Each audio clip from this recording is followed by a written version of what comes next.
목요일, 금요일 여러분의 큐티를 도와주는 해설 가이드입니다. 오늘 여러분과 함께 읽고 나눌 말씀은 신명기 3장 1절에서 14절이 되겠고요. 오늘 제목은 하나님의 군대가 된 이스라엘입니다. 오늘 말씀을 좀 요약하면요. 모세 오경의 마지막 책이고요. 이 신명기는 모세가 기록을 했습니다. 이스라엘 백성들이 출애굽한 후 광야에서 40년간 보내게 되는데요. 이들의 불평은 끝이 없었고 지도자로 세움받은 모세 또한 끊임없이 이들을 설득하고 이끌어 갑니다. 처음 애굽에서 나온 백성들은 이미 광야에서 죽었고요. 지금은 모세와 여호수아, 갈렙과 제2세대만이 남아 있습니다. 제2세대는 하나님과 맺은 언약을 잘 알지 못했고요. 그래서 모세가 2세대들을 가르쳐야 했습니다. 그래서 가나안 땅을 눈앞에 놓고 모세는 3번의 고별 설교를 하는데요. 하나님의 말씀과 언약을 신신당부하며 반복을 합니다. 신명기는 출애굽부터 민수기까지 내용을 한 번 더 반복하고 되풀이하는 그런 책입니다. 모세의 설교는 1장에서 30장까지 이루어져 있고요. 오늘 여러분이 보는 3장도 첫 번째 고별 설교에 들어가 있습니다. 1장에서 4장 43절까지가 첫 번째 모세의 고별 설교가 되겠습니다. 지금 이 3장은 첫 번째 모세의 고별 설교 중 일부분인데요. 3장은 이 시대를 어떤 정신으로 살아가야 하는지에 대해서 기록하고 있습니다. 먼저 신명기 1장 1절에서 3장 1절에서 2절까지 말씀을 읽도록 하겠습니다. 우리가 돌이켜 바산으로 올라가매 바산 왕 오기에 그 모든 백성을 거느리고 나와서 우리를 대적하여 에드레이에서 싸우는지라. 여호와께서 내게 이르시되 그를 두려워 말라. 내가 그와 그 모든 백성과 그 땅을 내 손에서 붙였으니 네가 헤스본에 거하던 아모리 족속의 왕 시온에게 행한 것과 같이 그에게도 행할 것이라 하시고, 여기는 바산 왕 옥과 그 군대와의 싸움에서 승리한 것을 기록하고 있어요. 바산 왕 옥과 그 군대가 싸움을 걸어옵니다. 하나님께서는 이스라엘 백성들에게 두려워하지 말라라고 말씀하십니다. 두려워 말라라는 말씀 이외에는 어떤 첨단 무기도 지원군이나 힘이 될 만한 것들을 하나님께서는 주시지 않았어요. 오직 말씀만 주고 계십니다. 바산 옥의 모든 것을 넘겨주겠다라고 말씀만 주신 것이죠. 이스라엘은 이미 시온 왕국을 정복한 적이 있어요. 그래서 하나님의 눈에 보이지 않아도 순종하는 것이 이미 그다지 그렇게 어렵지 않았습니다. 눈에 보이는 것이 없더라도 하나님 말씀만 있다면 그들은 순종할 수 있었습니다. 하나님께서도 우리에게 요구하는 신앙도 바로 이런 것들입니다. 지금 이 시대에는 믿음으로 살아가기에는 엄청난 현실의 벽들이 많이 이렇게 부딪혀 있어요. 이런 상황에서 우리에게 주시는 것은 오직 하나님의 말씀 하나밖에 없습니다. 세상 사람들은 이해하지 못하지만 하나님 말씀, 하나님만 붙들고 나가면 된다는 것입니다. 하나님 말씀 하나 붙들고 부르짖으면 하늘이 열리고 땅이 열리는 그런 놀라운 일들이 일어나는 것이죠. 자, 3절에서 5절 보겠습니다. 우리 하나님 여호와께서 바산 왕 옥과 그 모든 백성을 우리 손에 붙이심에 우리가 그들을 쳐서 한 사람도 남기지 아니하였느니라. 그때 우리가 그들에게 빼앗지 아니한 성읍 하나도 없이 다 빼앗았었는데 그 성읍이 60이나 곧 아르곱 온 지방이요 바산에 있는 요게 나라이라. 그 모든 성읍에 높은 성벽이 들려 있고 문과 빗장이 있어 견고하며 그 위에 성벽 없는 고을이 심히 많은지라. 자, 3절에서 5절까지는 바산 왕국과 싸워서 60개 성읍을 완전히 차지한 승리한 그것이 기록되어 있는데요. 이스라엘이 바산 왕국과 어떻게 싸웠는지는 설명하지 않고 있어요. 그러나 이스라엘은 대승을 거뒀다고 오늘 적혀 있습니다. 여기서 우리가 조심해야 할 것은 성경이 여기서 짧게 이긴 것을 소식만 전한다고 해서 이스라엘이 아무 수고 없이 손쉽게 이긴 것이 아니라는 점. 하나님의 일 중에 쉬운 것은 하나도 없어요. 그래서 하나님 일 하나하나가 너무 힘들어서 때로 감당하기 힘들어서 포기하는 사람도 있고요. 그리고 아니면 그만둘 때도 있는 것들을 목사님이 교육부 현 상황을 하면서 본 적도 많이 있어요. 이스라엘은 온 힘을 다해 한 가지를 해낼 수 있었습니다. 하나님께서 함께 해주셨기 때문에 가능한 것입니다. 하나님은 다음 날도 하나씩 물리쳐서 바산의 60개의 성읍을 차지하게 된 것입니다. 사실 그 성읍들은 다 높고 견고해서 하나같이 다 벅찬 그런 성읍이었지만 60개 전부 성읍을 차지했다는 것은 정말 놀라운 것입니다. 지금도 우리를 두렵게 하는 세상의 벽들이 참 많이 있어요. 그것이 하나님의 관계, 나 친구들과의 관계, 또 나의 꿈, 또 하나님과의 관계를 소홀히 하는 것들, 아니면 인간적 배경에 둔 어떤 신앙을 갖고 있는 사상들이 너무 많아 있어요. 어떻게 그런 것들을 무너뜨릴 수 있을까? 어떻게 하면 그런 성읍들을 무너뜨릴 수 있을까? 어떻게 하면 하나님과의 관계를 소홀히 했던 그것들을 다시 회복할 수 있을까? 어떻게 하면 인간적인 배경에서 둔 사상들을 다시 이겨낼 수 있을까? 이것은 하나님이 주신 말씀을 전적으로 믿고 순종하며 살아가는 것뿐 답이 없어요. 어떤 방법이 없어요. 하나님의 일은 어떤 요술방망이 두드리듯이 뚝딱 하면 이렇게 내 삶에 이루어지고 헤쳐가는 게 아니에요. 그것을 이루어가는 데는 힘들고 어려움이 있어요. 하지만 하나님 말씀을 믿고 순종함으로 갈 때 하나님께서 그것을 하나씩 오늘 그 성읍을 하나씩 해서 결국 다 차지했던 것처럼 하나님은 그렇게 이루어 가신다는 것이죠.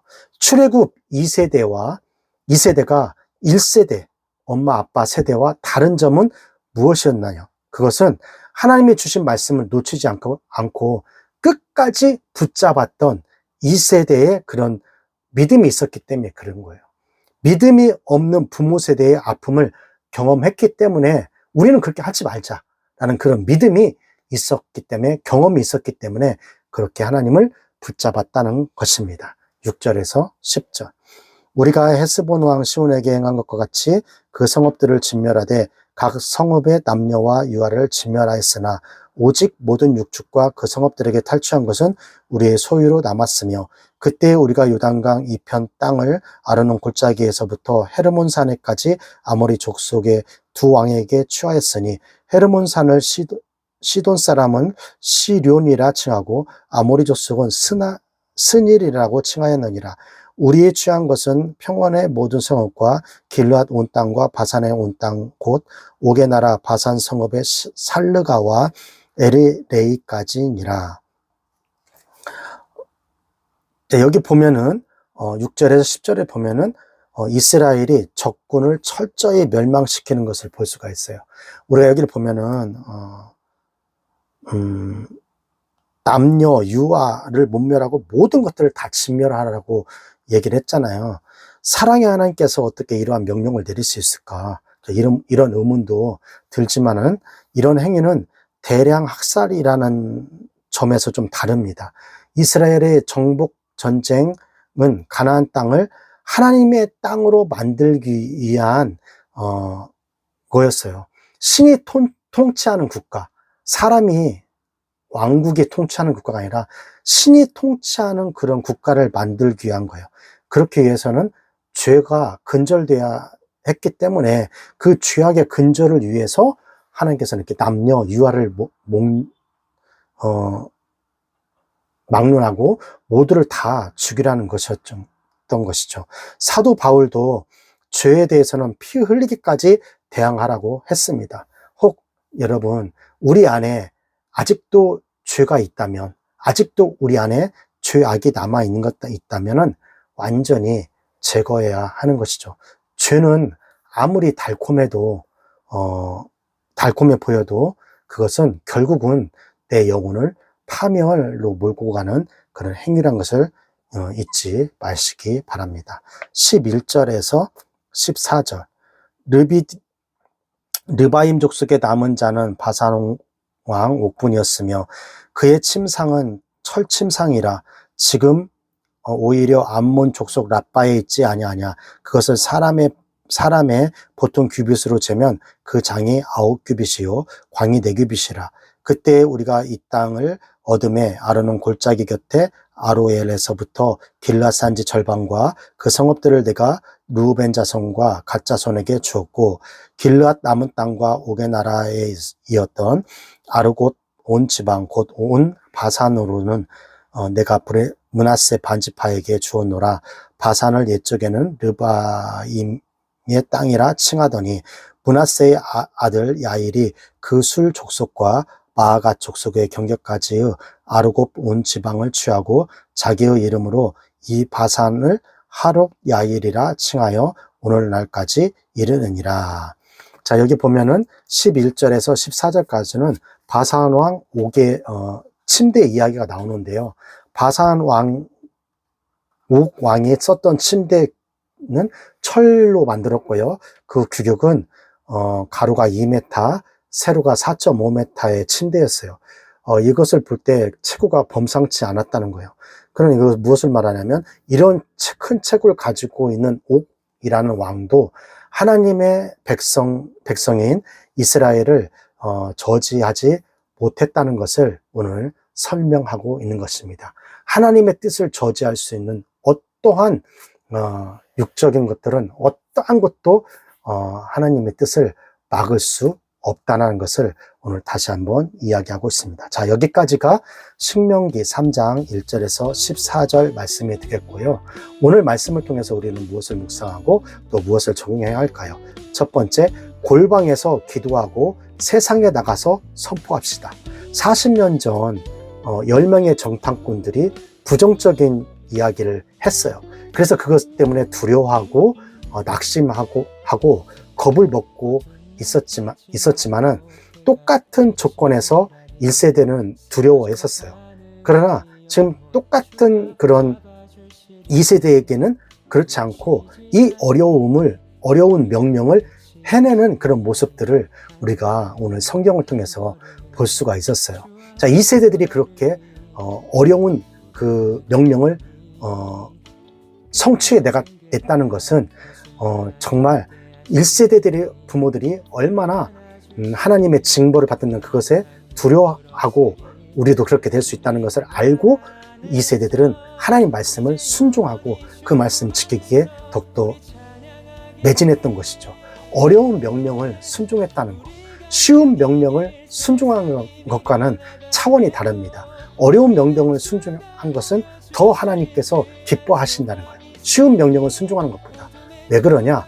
어려운 명령을 순종하고 해냈다는 것은 그만큼 하나님을 신뢰하는 것이 더 깊어 있다는 것을 얘기하는 그런 내용이 있기 때문에 그런 것 같거든요. 때문에 우리는 믿음으로 나가면은 모든 싸움에서 이길 수 있다. 이 세상에도 마찬가지예요. 이 세상에도 어려운 일들이 참 많아요. 내 힘으로 해할 수 없는 일들이 많이 있지만 하나님의 말씀을 믿고 순종하면서 곁눈질하지 않고 그 하나님 말씀만 바라보며 누가 뭐라 하더라도 믿고 순종하며 어린아이처럼 나간다면은 그것이 하나씩 정복되고 이루어질 때가 분명히 여러분 눈앞에 이루어진다는 것입니다. 그래서 오늘 우리 같이 한번 골방에서 기도하고 세상에 나가서 선포하는 것처럼 여러분 골방에서 혼자 매일 기도하고 그 힘을 얻어서 나가서 선포하는 여러분이 되시기를 바랍니다. 하나님이 나와 함께 하시면 되는 거예요. 우리 같이 한번 외쳐볼까요? 하나님이 나와 함께 하신다.